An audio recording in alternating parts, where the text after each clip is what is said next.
ताज्या बातम्यांसाठी UCN न्यूजला सबस्क्राइब करा आणि बेल आयकॉन प्रेस करा।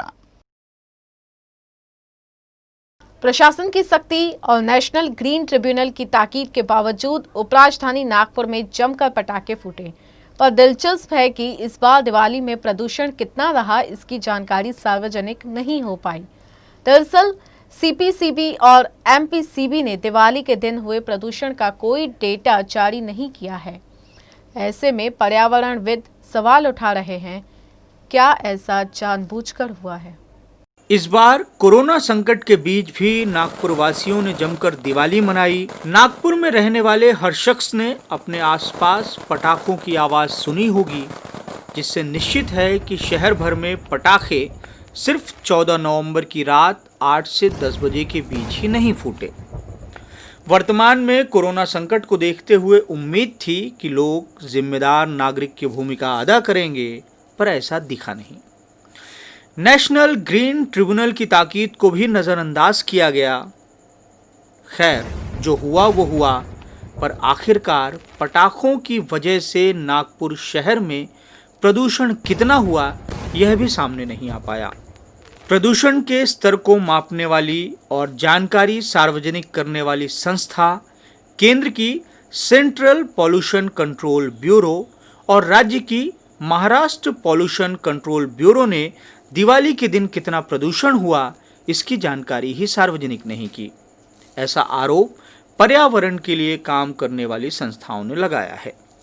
इन दोनों संस्थाओं की वेबसाइट पर जाने के बाद पता चलता है कि MPCB की वेबसाइट पर तो 14/11/2020 के बाद का कोई रिकॉर्ड उपलब्ध ही नहीं है, जबकि CPCB की वेबसाइट पर सूचना है कि नागपुर का डाटा उसे मिला ही नहीं।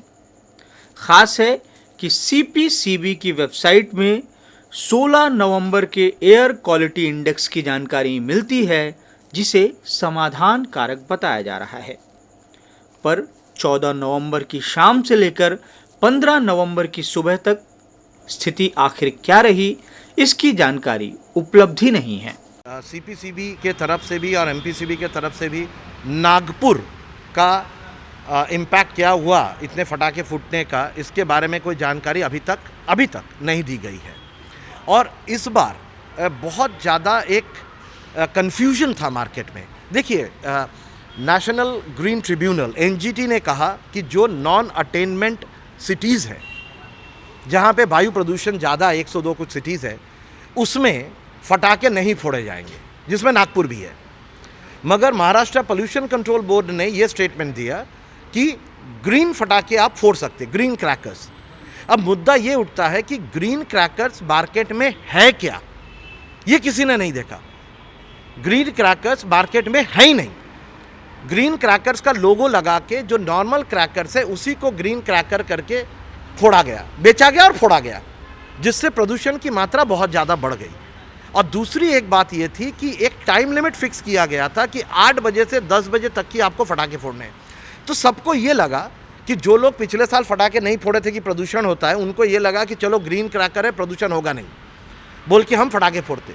और अगर ये ग्रीन क्रैकर होता भी तो भी ग्रीन क्रैकर में 30 से 40% प्रदूषण कम होता है, मगर 60% प्रदूषण फिर भी रहता है।